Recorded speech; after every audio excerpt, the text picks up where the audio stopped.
Greetings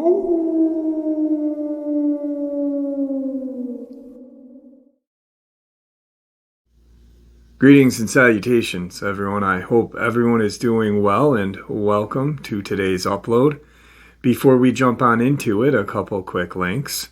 As many of you know, I rely on Patreon, PayPal, channel membership, and the merch to help the channel to continue to grow and go. Links to Patreon, PayPal, and channel membership is in the description below. Merch displayed directly under the video. Also, Dogman Frightening Encounters, Volume 1 through 3, the audiobook versions. They were written and researched by Tom Lyons, narrated and produced by me, Jeff Nadolny. Those audiobooks are available on Audible, Amazon, and iTunes, links to which are also in the description as well.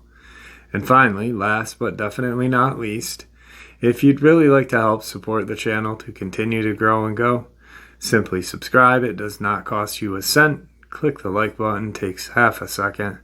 If you don't want to miss out on any of the informative uploads that I put out daily, click the bell icon, and folks, please leave a comment and share the video. Why? Well, these things really do help the channel to continue to grow and go. They definitely do matter, and they are appreciated. And with that, I have taken far too much of your time. Let's jump into today's upload, shall we? The gentleman's name is Jack. He leaves his phone number and said, New Mexico is a very interesting, beautiful place, but a lot of creepiness and a lot of weird laws on the books. And I'm like, okay, you kind of piqued my interest on this. So I did. I ended up calling Jack and talking with him for a little bit. First and foremost, laws on the books. I did not know that New Mexico is a state that has a law that it's not necessary for them to share death certificates and this and that with the public. So someone dies and, the family doesn't want it released, or the law doesn't want it released, that you may never know about that, which is interesting. And he said, I've got some information to share with you. An experience that happened in 2001. He sent me a photograph of his, he and his brother. He sent me a death certificate of his brother, Preston, and the memorial service card that he got for his brother when his brother had passed. Death certificate, accidental death. Accidental death. Really interesting. So,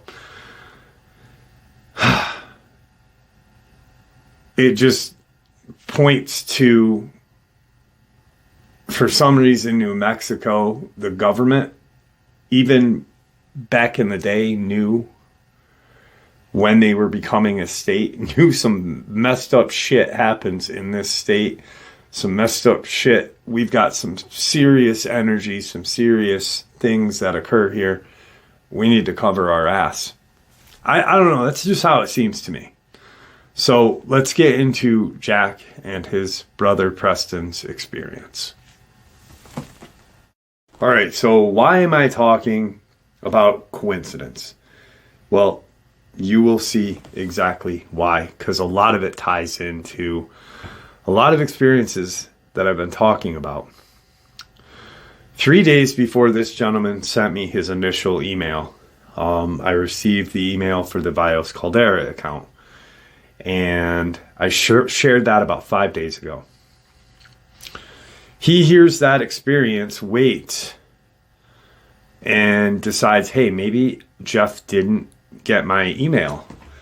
I'm going to send it again and send an attachment letting them know, hey, I waited a little bit. I heard you share an experience the other day, coincidentally, pretty close to where I had my experience with my brother. Now, during the Vios Caldera account, I talk a lot about all these other experiences and strange things that are happening and going on. Like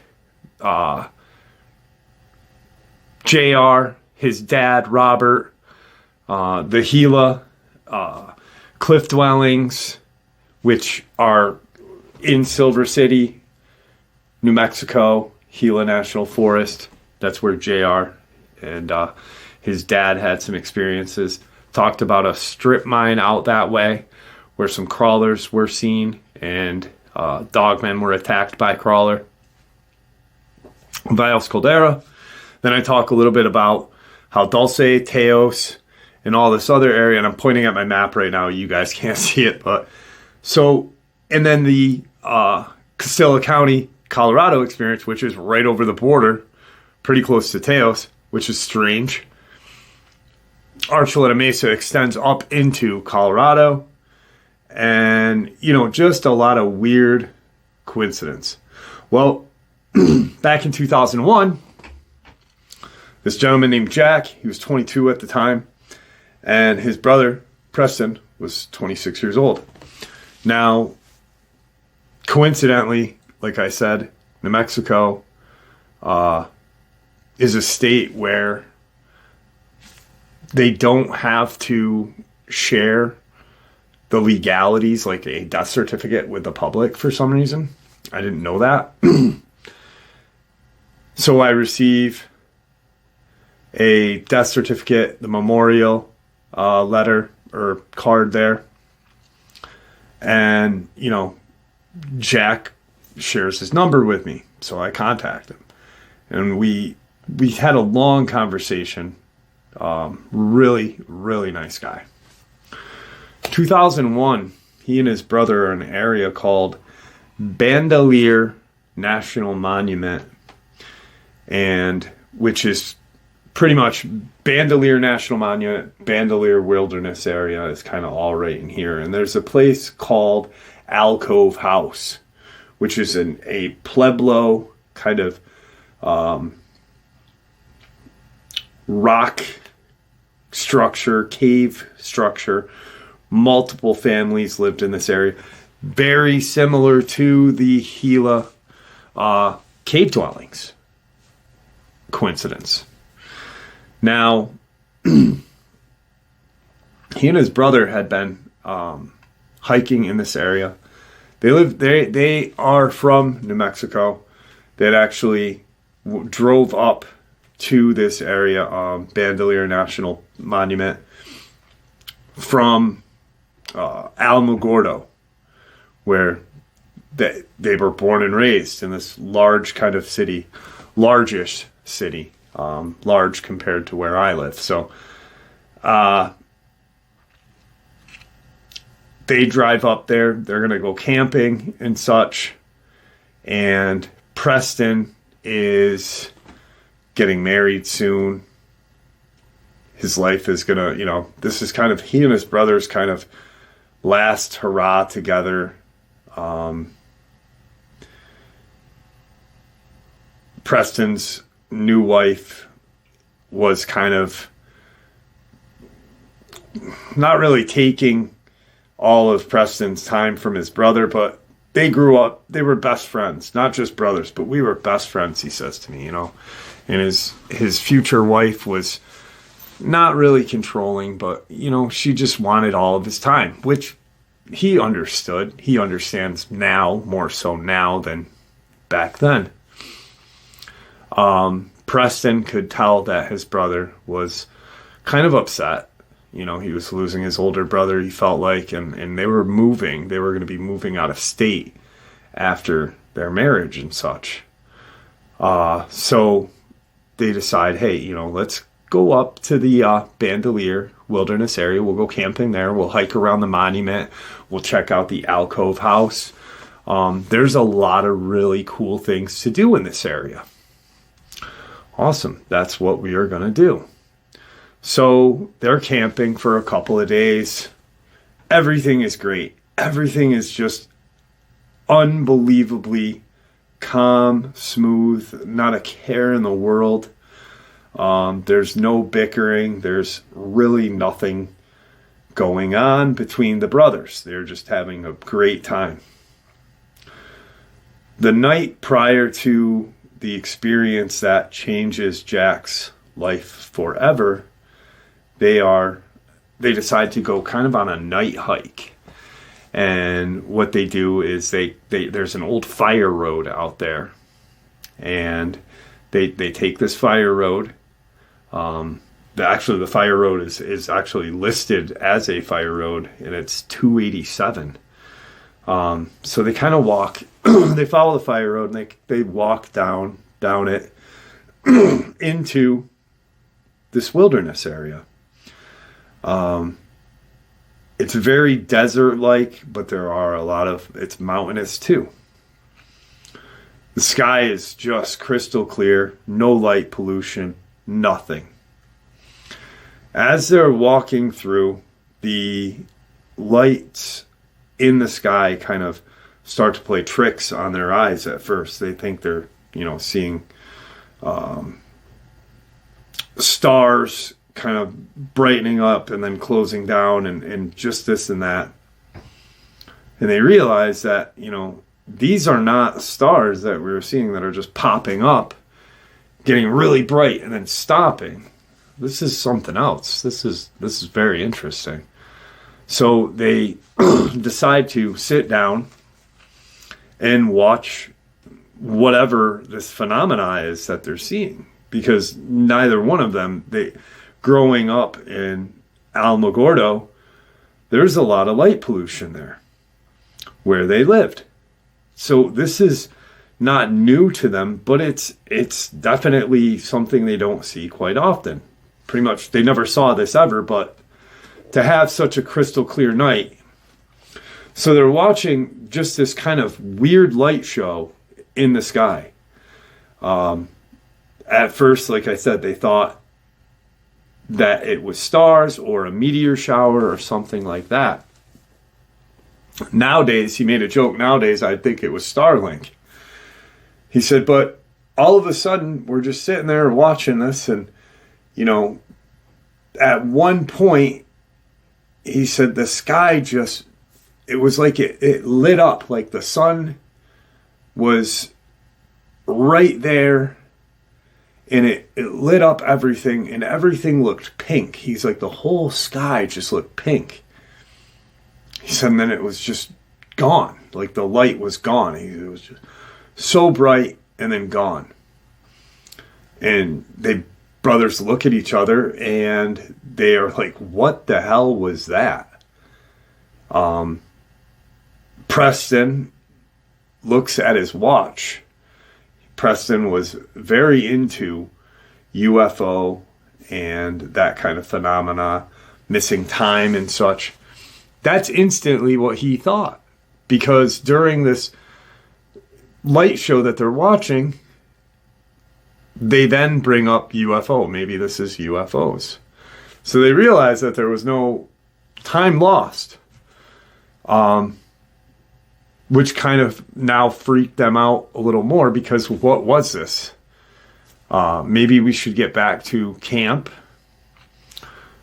At one point, Jack had said to his brother, do you think that there was some kind of, military accident, testing, something, maybe a plane crashed, something? Let's get back to our camp and see, what we can figure out, because this was really weird. So they turn back and they start walking down the fire road, and as they're walking, they kind of keep popping over their shoulder just to see if the sky is lighting up again. And strangely enough, after that one just enormous kind of light in the sky was just this pink color, And they could see the mountains. They could see different, different ranges of mountains and different, structures, natural structures of rocks and stuff. That's how light it was. They're walking back, and periodically, you look over your shoulder or up just to see if anything else is going on. Because at this point, they're both a little freaked out, especially since Preston had been more or less now talking about UFO phenomena and such. They get to where the fire road ends, and there's a trail system to bring them back into the Bandelier Wilderness area. They start to take that little trail system. They're probably a mile, if that, from their camp. They were about 2.5 miles from their camp. But like I said, there's a trail system and a fire road. They had flashlights. 2001. Technology wasn't as good as it is now, but it wasn't from like the 90s, So they get to the now trail system off of the fire road, and they're still kind of freaked out, popping their shoulder over, or their head over their shoulder. And at one point, Preston does, and Jack remembers Preston grabbing Jack's arm and saying, "Don't stop and don't pop your head over your shoulder anymore. Just keep walking and just stick with me. Don't run. Don't fall back either. Just keep walking." Jack, being younger brother, not young, but younger than his brother, said, "What do you mean? What's going on?" And he's in his head tempted to turn and see, because, someone tells you, "Hey, don't turn around, just trust me." What's your initial thought is, why? That's your initial thought. And that Jack is telling me this as we're talking. He's like, I was so tempted to just turn around and be like, "What are you talking about?" He said, but I didn't, because I could feel how strong the grip was that my brother had on my arm. And it was almost like he was guiding me to be ahead of him a little bit. And so we just keep walking, and, I hear in the kind of debris of this desert-like area, there are yucca out there. There's a lot of desert flowers, a lot of desert plants out there and such. He said, I can hear what sounded like footsteps. He said, but they were, a ways back behind ours, obviously. And he said, I asked my brother, is someone following us? And at that point, Preston kind of had still a hold of his arm.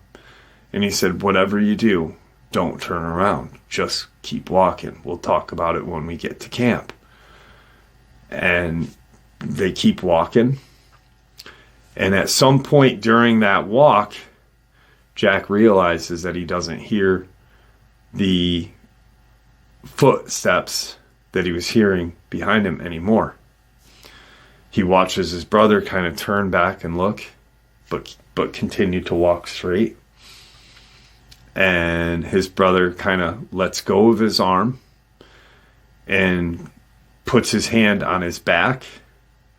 He said, my brother put his hand on my back and he pushed me a little more ahead of him. And he said, when he did that, I kind of stopped walking for a second. He said, I didn't stop walking like completely. He goes, but I just stayed stationary for a second, long enough to when my brother continued his footsteps and his hand was on my back, he had to push me. He had to put his muscle and weight into me. And he said, that's when I turned and looked. And he said, there was nothing there. He said, at that point, I just kept walking, and I said to Preston, what the hell?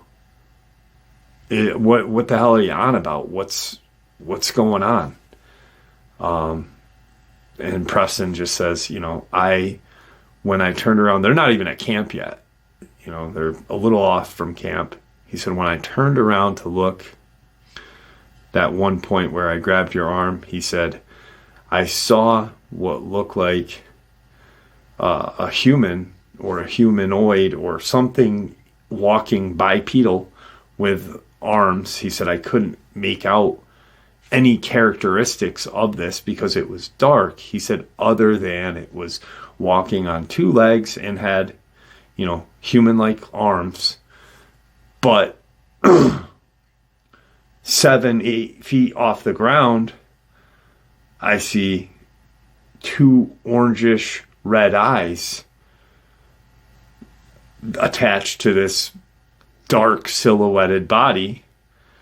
And that's when I grabbed your arm. He said, whatever you do, don't stop it. Don't pull that shit again. Just let's get to camp. At least there, he's like, I've got a firearm in my truck. He said, I know we'll be at least safer than where we are right now. They keep walking, and they get to where the trail ends, and there's a kind of federal access road to the wilderness area just off from the alcove house. They get to there, and Jack, for some reason, turns. Well, they had been turning over their shoulders together, the inside shoulders. But when they get to this access area, he turns opposite shoulder. So he's got more of a schematical view, or whatever you want to call it, more of a panoramic view from like here back instead of right there where you don't have a lot. But when he turns, he sees this vast kind of opening, but still off in the distance, and onto his side further over, he sees orangish red eyes. And they're off to the distance. They're a distance away, but not too far where it wouldn't be quick enough to get you, but not close enough to where you couldn't run and hopefully get to your camp. He says to Preston as he turns around, they're still walking. He said, I instantly got this feeling like I was out of breath. He said it was the strangest thing. I was out of breath. I hear people talk about how, they get that sense of dread and that sense of fear. He goes, but I was out of breath. He said, I said, Preston, it's on my side. It's behind us, but it's on my side. And Preston stops walking and puts himself between his brother and this, and he's behind Jack. And he looks and he said, holy shit. He said, you're right, it is over there. He said, but it's not as tall in height as what I had witnessed myself. He said, keep walking. He said, we're only 4 or 5 minutes from camp. And they keep walking. And they get to camp, and as they can see their vehicle, they can see their tent, and they kind of both stop. And Jack just stops dead and turns and looks and is like face to face with Preston. And Preston's like, keep going. And he's like, I want to see.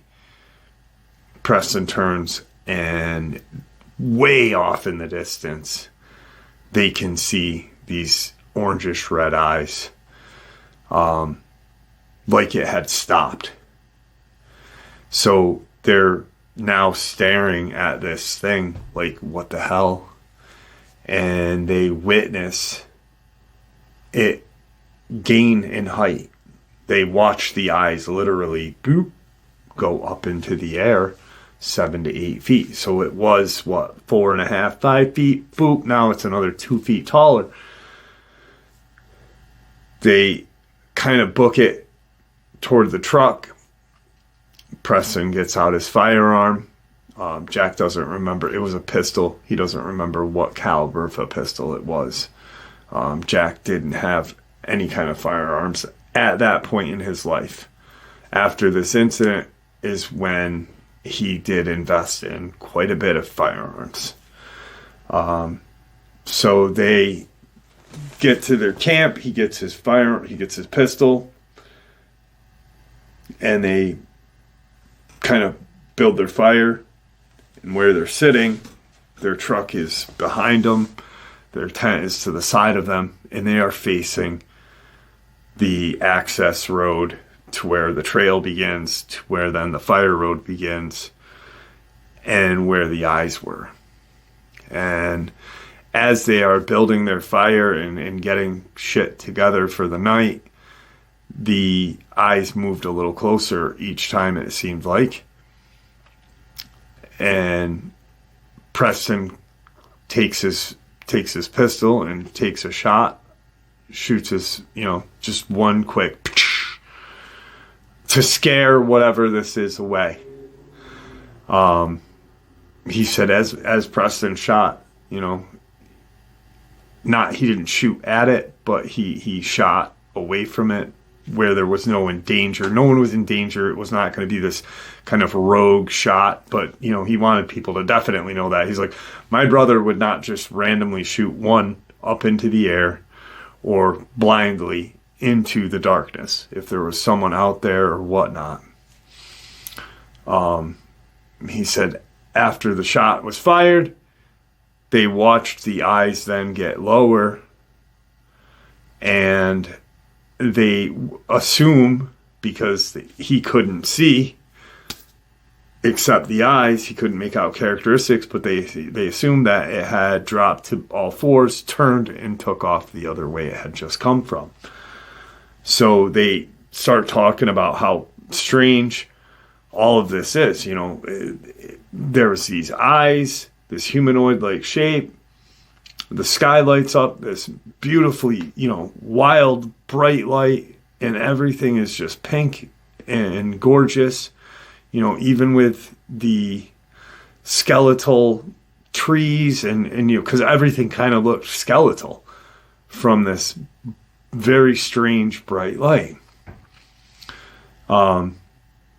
They stay up for a little bit. They have a couple beers to calm down. Not enough to get intoxicated enough to be just dirt. They decide, okay, they got a good buzz going. They've watched the area. They don't see any kind of eye shine or anything strange. 2 hours at least had gone by. They make it into the tent and they go to bed for the night. Next morning they get up. They got 2 more days left of this trip. So today, the day of, and 1 more day. And then on that last day, they'll pack up and leave. So 2 days, 1 night. They get up the next morning. And the plan of the day is coffee, breakfast. Let's go back out to where last night we saw that bright light, those strange eyes. Now that it's daytime, let's go see, if maybe it was a meteor that fell. Maybe we can find it. They're not even thinking about the eye shine. They're not putting any kind of ideas to what it is. They're almost, Jack and Preston are almost like kind of trying to push it out of their mind. Like, that didn't happen. But maybe a meteor fell. And Preston was very adamant about wanting to look for a meteorite. Huge, like I said in the very beginning, huge into UFO. Huge. just anything he could read or watch on alien and UFO, he was about. Jack didn't know too much about the UFO topic, only what Preston had told him. But for some reason, Preston, even though he was huge in the UFO phenomena, he did not believe in Bigfoot at all. There's no such thing as Bigfoot. Bigfoot is a made-up creature. Even though we know 100% without a doubt that with that many people seeing these creatures out there, that there are these creatures roaming the area everywhere, in any kind of wooded area. We all know this. So Jack kind of brings up, do you think that was Bigfoot that we saw? And he said, Bigfoot doesn't exist, but let's go find the meteor. So they start, they have their coffee, have their breakfast, clean up everything, and get ready for the day. And they hike out to this fire road, from the access road to the trail to the fire road. And they're out pretty far out. They can see a couple of mountains out in the region that are active hiking trails and such on these mountains. And they get to where they had been sitting the night prior to. And they just keep walking and walking and walking. And, where would this light have been? How far out could it have been? From that one area, maybe a football field, they're looking. And they didn't find a meteorite. So they're just laughing, having a good time, joking about.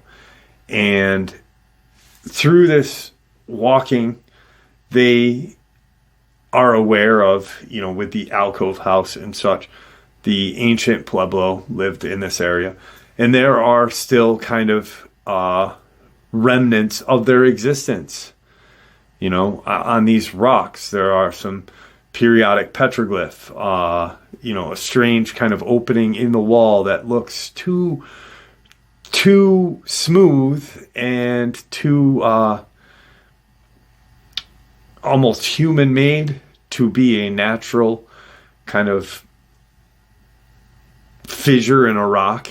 Like it looks pretty smooth, like ancient native people would have created. You go into these cave dwellings and they are smooth rocks, because there's been work done to that.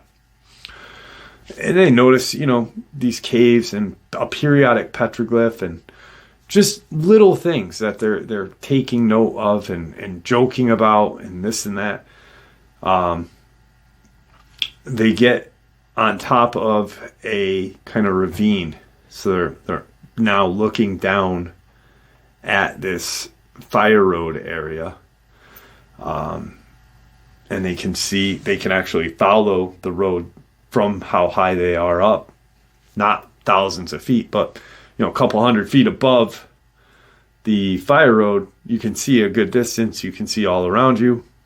So they look at the fire road and how it goes, in a weird kind of pattern, and then shoots out to a trail and an access point. They're just standing there and they're start talking about, where, if it was a meteorite, where do you think it is? Yada, yada. Should we keep going and looking? Preston's like, nah, let's just, we'll call it a day. We'll go back to camp. We'll figure it out. Maybe we'll go to the alcove house again. Let's just call it a day. We'll go back to camp and enjoy everything. It's our last day, kind of. Last night. Pretty much what the plan was going to be was they were going to, after this hike, go back to camp, get drunk, and, eat dinner, pass out. Just two brothers enjoying each other's company. They start to walk off of the ravine top that they're at to get down to the the fire road.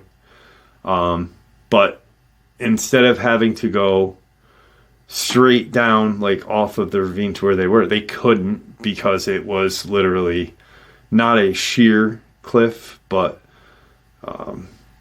the angle of it would be impossible for them to walk down.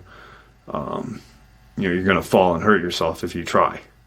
So they have to go elevate up and then down to a safe kind of walkway that looks like it's kind of ancient. And they get to the highest point of where they are, and Preston stops dead in his tracks, and he's staring at something in the distance in front of him. He's just staring. Jack is behind him, and he walks right into his brother's back. Jack's like, what the hell, come on. Typical little brother shit. Preston is like frozen in place. And he says to his brother, he said, whatever you do and whatever happens right now, you continue to run and run as fast as you can and get back to camp. And Jack's like, what do you mean? What do you... And he kind of peeks over and he sees what Preston is now seeing. This is where Preston saved his brother's life, and this is where Jack really had a hard time sharing the rest of this part of the experience. His brother said to Jack, as he's looking and seeing what Preston's staring at, which he describes as a jet black Dogman, its eyes are still what seems to be glowing in the light. It's broad daylight, and he still sees his hellfired orange eyes. He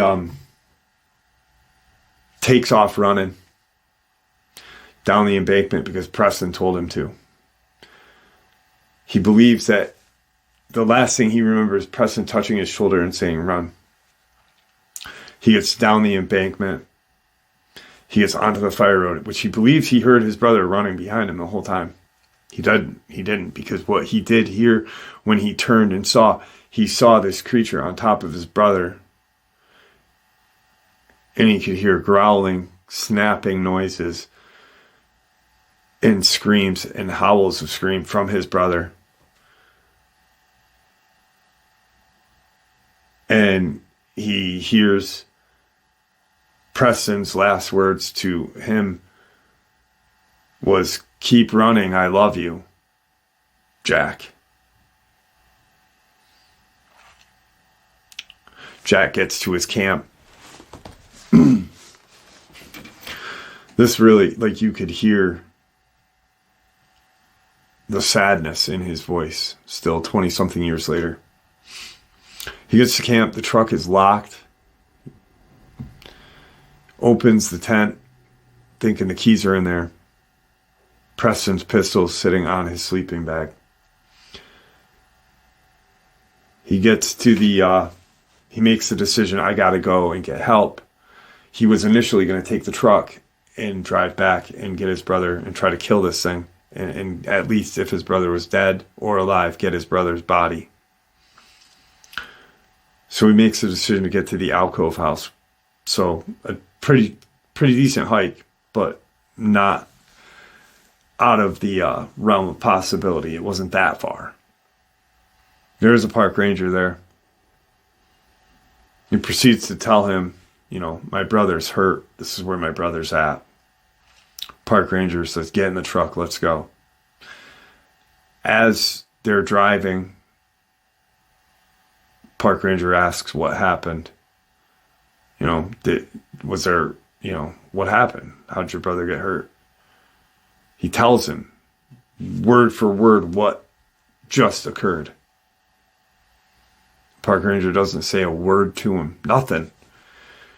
Ranger drops him off at their camp and says, I'll get your brother. I'll be right back. sees the ranger go back towards the camp, or go away from camp toward the fire road. What seemed like, an eternity again was about 20 minutes. Truck pulls up. Park ranger gets out, starts talking to Jack. Tell me exactly what happened. What did you see? Where was your brother? Tells him exactly, like, this monstrous creature came and attacked my brother. Do you have my brother? Do you have my brother in the truck? No, but I've got someone that's coming to help us. Couple minutes go by. Couple more minutes go by. 2 vans pull up. Park ranger goes over and starts talking to him, and they leave. He gets Jack in the truck. Now, Alamo Gordo is a distance away, and that's where they lived.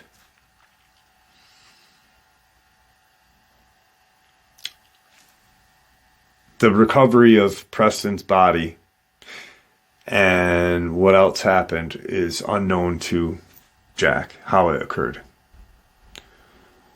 Because at that point, they were on their way back to, to get Jack out of here, to make the cover-up happen. What ends up occurring is a couple days go by. The body was recovered, but family was informed and threatened to say that there was a rock slide and his brother was crushed. Closed casket.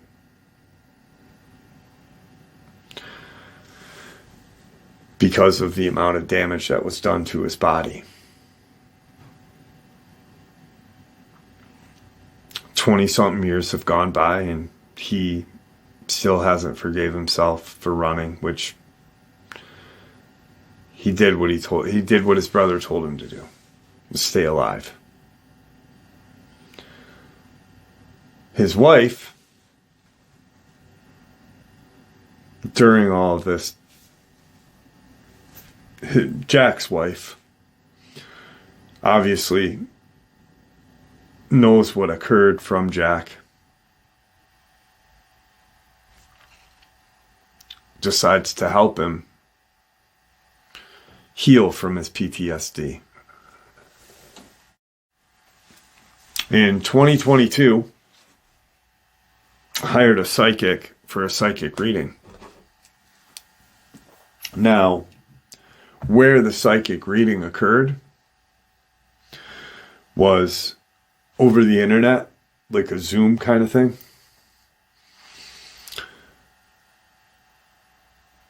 But that's not all of what his wife had done. There was some things that the psychic had said to Jack that convinced him to believe more of what this woman was saying was true. He at this point in his life didn't believe that psychics were real. And still does to this day. Still have a hard time with it, even though all of what I'm going to share with you next happened. Some questions are answered, and then a day or two goes by, and he thanks his wife. He's feeling better about, not running, because the psychic said your brother is, happy that you're still alive. Telling you not to blame yourself and to move forward with your life. Strange thing is They never had children.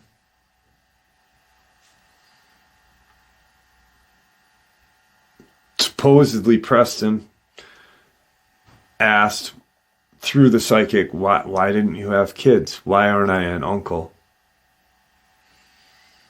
Which, you know, I have a hard time, even though I am a knower, I saw a dog man, I know they're real. With psychics, I still kind of have a hard time. Sorry about that. Tigger came bounding through the house. So with psychics, I kind of have a hard time still. I don't know why. I do believe that there are people that can answer certain things, but I've never had a psychic reading, so I don't know how I feel about them.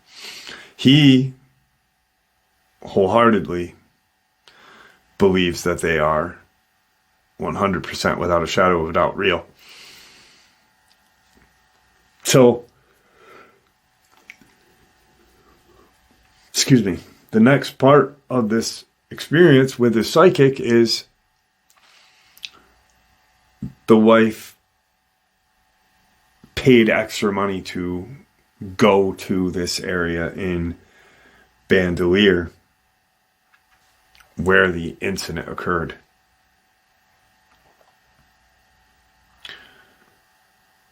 They go, they meet, and everything, you know, Jack's pretty comfortable with the psychic.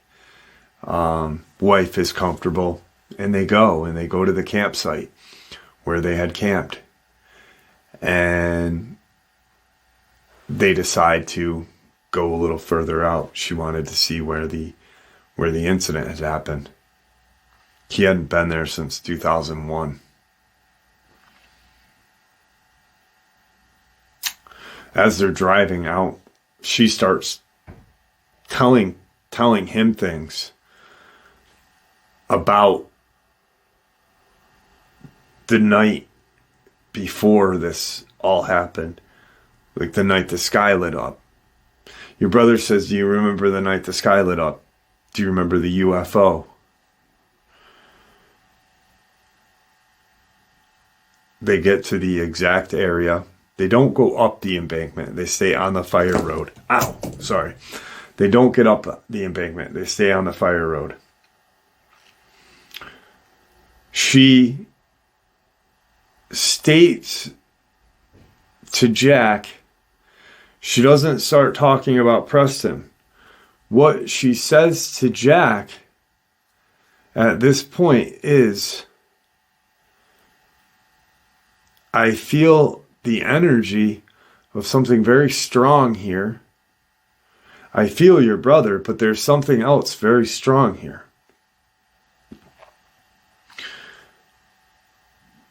And it feels fear. It feels afraid. It feels fear. And it feels sadness. But it feels protection as well. So she's sharing all this information, this fear, but what she says to him next is, did you see a pup with this female mama dog man, dog-like creature?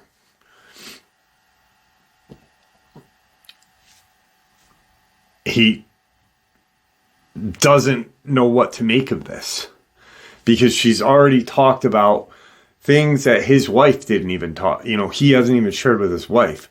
Like their conversation about the UFOs the night the sky lit up. He probably told her about that, but he does not believe.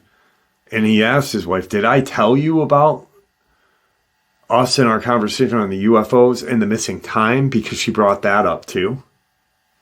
But then she's talking about this female dog man and a pup, and how the dog man had felt sorrow after killing Preston, but did it to protect her young.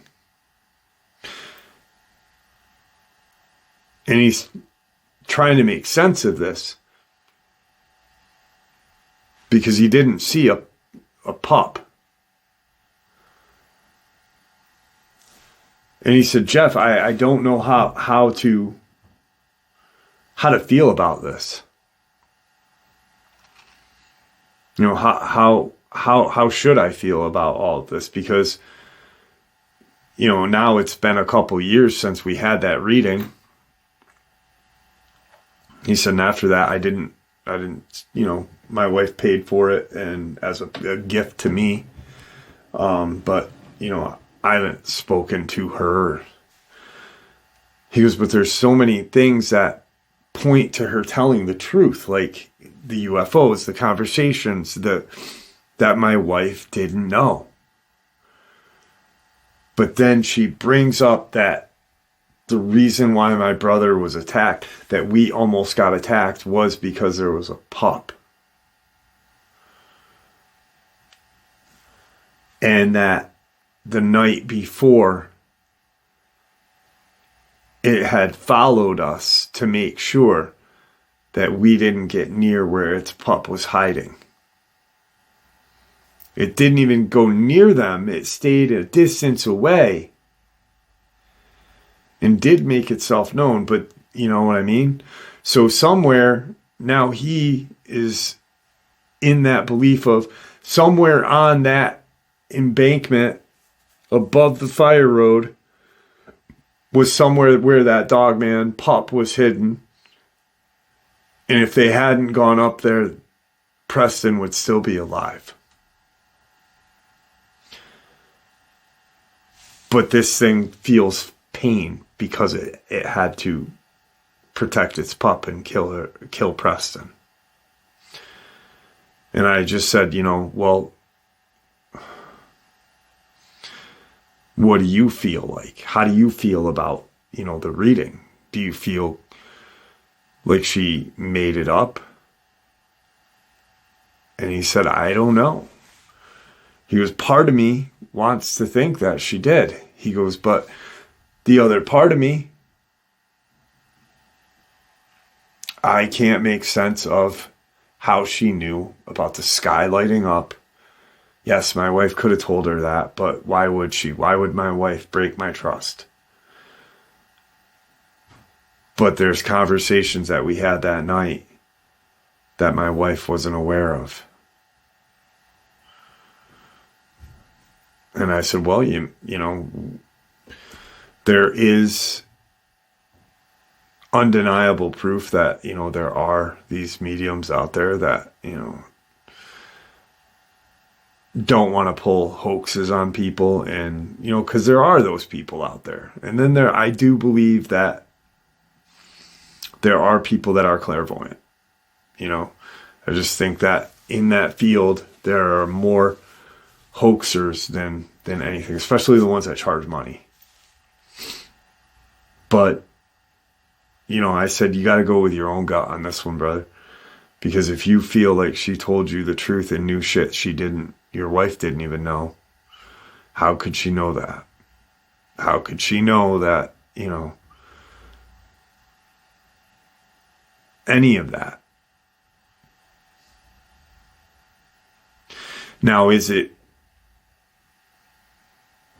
this is where shit gets real weird right here, right? Because 3 days prior to his email, I get an experience sent in the same vicinity. I share it, you know, way after he sent me his email. So he never heard of, you know, the Viles Caldera account. Then you have all this really strange happenings. Dulce, Archuleta Mesa, Taos.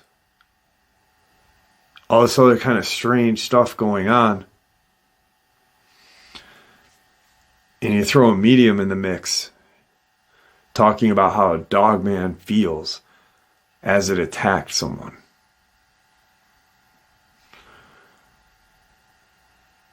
And I just said, go with your gut, man. If you believe, you know, that what she's stating is the truth, go with your gut. But, you know, it's just a psychic. I've heard of Lorraine Warren having a connection with a Bigfoot. It was hurt. It was hurt, severely hurt, running through the woods with, you know,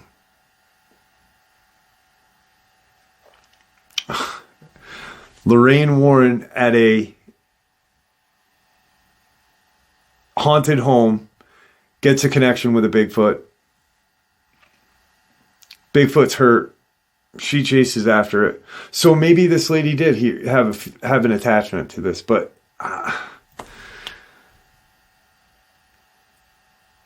it's crazy. It's fucking crazy.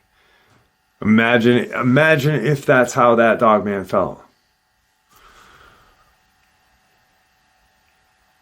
And then to have all of that connection. There are no coincidences. There are no coincidences, my friends. And there you have it, folks. I hope you all enjoyed today's upload as much as I enjoyed sharing it with you. I'd like to really thank you all for supporting the channel. After all, it is your support that helps the channel to continue to grow and go, and what gives us all a place and a chance to share our experiences and theories judgment-free. Everyone is simply treated with the respect that we deserve. Please, everyone, stay safe, happy, healthy, and ever vigilant, keeping an eye on our children, pets, family, and our friends. These creatures are real. These events have happened. Share this information with those you love and care about, and it may just help save their lives someday. Until next time, never stop asking questions, never stop searching for the truth, and God bless you all.